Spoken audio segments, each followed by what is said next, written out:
Assalamualaikum warahmatullahi wabarakatuh. Ada berita heboh yang perlu direspon secepat mungkin soal potensi pencalonan anak presiden yang lain dalam pemilihan kepala daerah. Basisnya adalah dikabulkannya permohonan judicial review peraturan KPU terhadap undang-undang pilkada yang diajukan oleh Partai Garda Nasional, dan kemudian Mahkamah Agung berdasarkan putusan nomor 23 PHUM 2024 kemudian membatalkan pasal 4 PKPU nomor 9 2020 perihal syarat usia jadi calon gubernur, wakil gubernur, bupati, wali kota, dan wakil bupati dan wali kota. Ketentuan itu mensyaratkan bahwa calon gubernur dan calon wakil gubernur harus berusia 30 tahun. Sementara calon bupati, wali kota, dan calon wakil bupati, wali kota harus minimal 25 tahun. Lalu dalam putusan nomor 23 ini Mahkamah Agung mengatakan bahwa tidak boleh batas usia itu hanya perspektif KPU semata, bahwa tidak adil juga bagi yang lain soal batas usia itu. Nah, di sini janggalnya ya. Apakah kemudian Mahkamah Agung membaca undang-undang pilkada nomor 10 tahun 2016 yang kemudian dengan terang benderang menjabarkan batas usia calon gubernur dan wakil gubernur dan yang lainnya itu, bahwa minimal untuk menjadi calon gubernur dan atau calon wakil gubernur haruslah minimal berusia 30 tahun. Nah, di sini timbul tanda tanya besar, bukankah yang diuji adalah PKPU, kesesuaian PKPU terhadap Undang-Undang Pilkada 10 tahun 2016. Nah, kalau undang-undangnya mengatakan bahwa batas usianya 30 dan 25, ya PKPU sudah benar. Lalu pertanyaan, atas dasar apa PKPU itu dibatalkan kalaulah tidak berdasarkan undang-undang?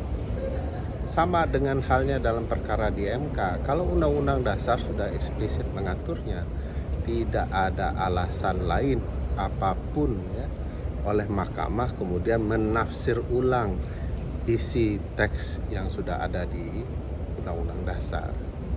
Jadi memang sangat-sangat janggal perkara pengujian PKPU nomor 23 PHUM 2024 ini yang dilakukan oleh Mahkamah Agung.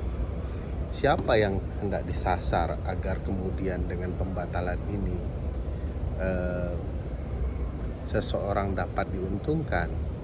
Desas-desusnya adalah Kaisang yang belum berusia 30 dan perlu kemudian mendapatkan kesempatan untuk maju di dalam kontestasi pilkada di kemudian hari. Nah, hal-hal begini menurut saya akan menjadi problematika serius dalam kehidupan berbangsa dan bernegara kita. Kalaulah kemudian seluruh aturan mengenai praktik bernegara didasarkan kepada kesukaan seseorang terhadap sesuatu atau tidak. Tidak mungkin sebuah peraturan diubah sedemikian rupa hanya sekedar untuk membuka pintu bagi kepentingan orang-orang lain. Saya juga awalnya berpikir ya nggak boleh kan. Kita tunggu sebentar tuh suara dari bandara. Jadi kalau kita berpikir seperti bahwa tidak mungkin undang-undang dipermainkan, undang-undang dasar dipermainkan, aturan main dirusak. Faktanya kita sudah bertemu di pemilu presiden kemarin betapa upaya merusak cakrawala berpikir publik, penghormatan kepada konstitusi dan undang-undang dihancur leburkan. Timbul pertanyaan, kenapa tidak dipilih kembali ke Mahkamah Konstitusi? Menurut saya ada beberapa alasan. Satu, Mahkamah Konstitusi tidak mungkin menanggung beban seberat Pilpres kemarin. Apalagi di sana masih ada Uncle Usman, Pak Anwar Usman masih di sana, dan tentu akan dibongkar lagi kisah kasih masa lalu soal anak dan keponakan.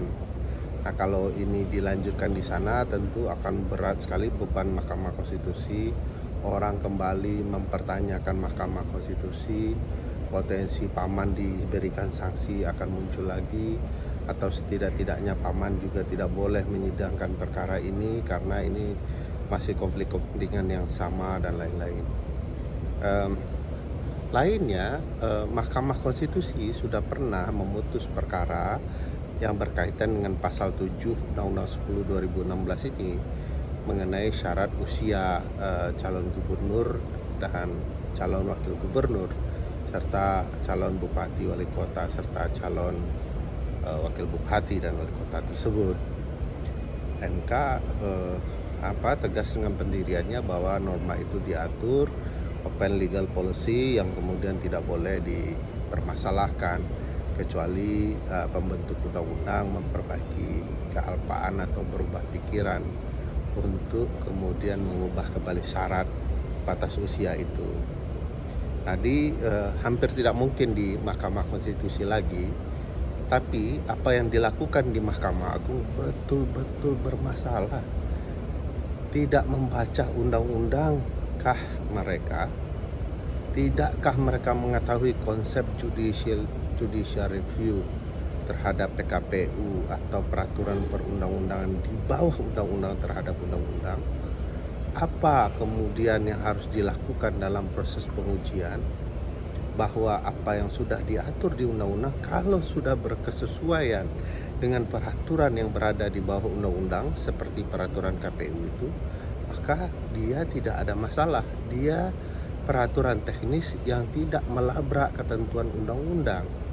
Nah, di titik ini menurut saya ini bukanlah ketidakpahaman, ini sebuah kesengajaan dalam rangka ya katakanlah mengulang kisah romantik kemarin di mana anak raja dapat melabrak ketentuan undang-undang sehingga kemudian seluruh hal bisa diabaikan dan kemudian proses pemilu presiden berlangsung seperti yang diharapkan istana.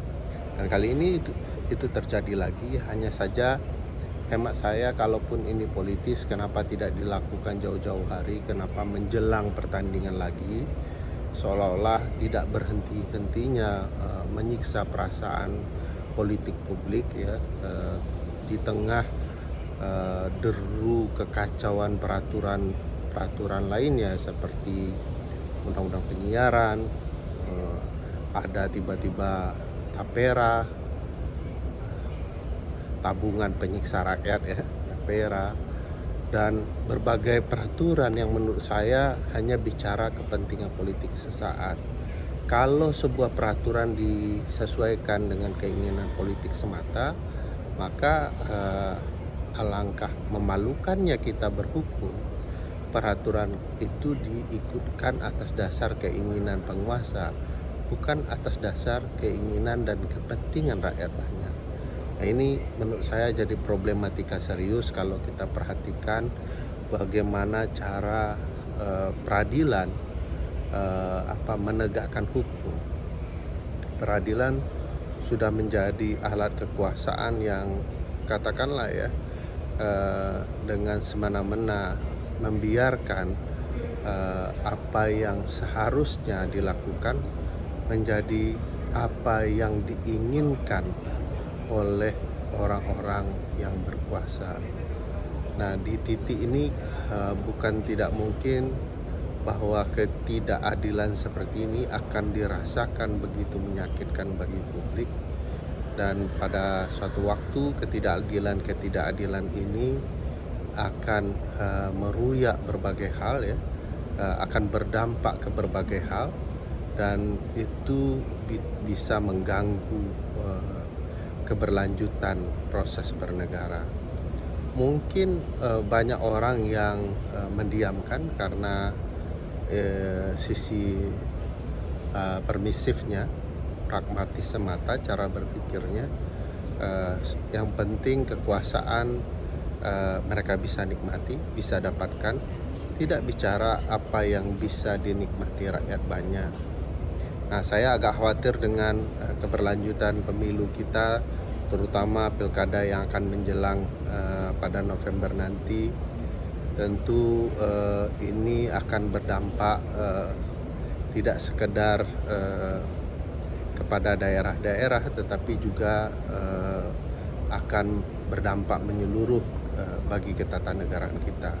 Terutama pilkada ke depan akan cukup luar biasa banyak, akan berlangsung di 454 provinsi, kabupaten, dan kota, di 37 provinsi, karena kita ada satu provinsi istimewa, Yogyakarta, yang tidak dilangsungkan pemilihan.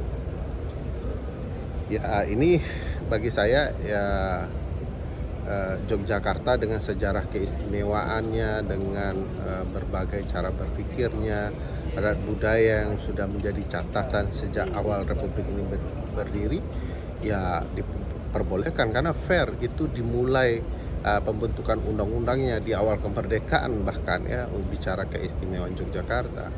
Nah, apa yang diistimewa di Yogyakarta jangan ditiru dalam praktik bernegara secara nasional, terutama dalam sistem presidensial dan pemilihan gubernur di provinsi-provinsi lain. Jadi jangan merasa menjadi raja pula begitu ya, karena catatan sejarahnya berbeda dan kultur yang mau dibangun juga berbeda. Kalau kemudian merasa dirinya raja, ini problematika serius yang kita akan hadapi, bahwa pilkada kita memang asimetris ya, punya perbedaan satu provinsi dan provinsi lain, kecuali secara umum itu diatur untuk umum. Jadi saya merasa hari ini kita berhadapan dengan dinasti yang sangat serius, yang merasa dia sangat kuat. Publik bahkan permisif ya, seolah-olah membiarkan. Tentu publik ini publik elit ya, publik akar rumput tentu marah, menyuarakan kekecewaan sebenarnya. Hanya mereka sadar betul mereka tidak punya ruang transaksi politis yang layak, sehingga mereka mau melihat bagaimana cara pandang intelektual, akademisi, para aktivis, rakyat lainnya dalam menjalankan dan menegakkan konstitusi. Jangan sampai menurut saya kita merasa rakyat berkenan terhadap ini. Saya yakin sesuatu yang tidak fair ya pasti tidak akan ada yang berkenan. Hanya saja elit-elit yang menguasai berbagai media, berbagai kepentingan, elit-elit yang ada di lingkaran istana membangun cakrawala bahwa ini diperbolehkan, ini pengistimewaan seperti ini diperbolehkan. Saya bahkan ingin mengatakan, kalaulah rancang bangunnya untuk membuka jalan bagi keluarga istana, anak-anak Presiden Jokowi, kenapa tidak sistemnya sekalian ditunjuk saja bahwa anak Presiden Jokowi bisa jadi gubernur di mana-mana tanpa ada proses pemilihan. Jadi kita tidak mubazir uang, tidak menghabiskan uang negara. Jadi ambil saja negara ini untuk keluarga ini jika perlu, daripada mengerugikan uang rakyat dan berpura-pura demokratis. Karena bagi saya rezim zalim inkonstitusional seperti ini hanya akan melanggengkan sesuatu yang buruk di masa depan, dan sesuatu yang buruk akan berdampak panjang bagi Republik. Saya sekedar mengingatkan tujuan kita bernegara oleh eh, ibu dan bapak bangsa kita dulu bukanlah mengistimewakan satu keluarga. Ini bicara soal Indonesia, bicara soal kebersamaan, bicara kemudian menghormati adat dan budaya, bicara soal bagaimana membangun Indonesia bersama-sama. Indonesia tidak boleh dinikmati oleh satu keluarga saja. Indonesia harus betul-betul menjadi milik uh, multi bangsa yang bernama Indonesia. Dulu bangsa Indonesia itu tidak ada, yang ada adalah bangsa Jawa, bangsa Melayu, bangsa Ambon, bangsa Papua, bangsa Kalimantan dan lain-lain, ya. Lalu mereka bersepakat untuk menyatukan bangsa-bangsa itu dalam satu bangsa yang sama, yaitu bangsa Indonesia. Dan kali ini Indonesia itu sedang dikoyak oleh kepentingan, kesadaran elit yang bau, busuk, ya, yang kemudian kita tahu semua mereka sedang mengangkangi konstitusi kita, mengangkangi kepentingan rakyat banyak. Mudah-mudahan bangunan kesadaran kita terhadap Undang-Undang Dasar dan bagaimana berdemokrasi yang baik kian mumpuni, kian menemukan jalan perbaikannya. Dan saya berharap bahwa publik, mari bersama-sama kita memantau pilkada besok. Mungkin di pilpres kemarin banyak masalah yang tidak terselesaikan, dan apapun itu, masalah itu tidak boleh lagi terulang. Mari kita awasi bersama pilkada kita sehatkan demokrasi bangsa ini untuk semua orang. Assalamualaikum warahmatullahi wabarakatuh.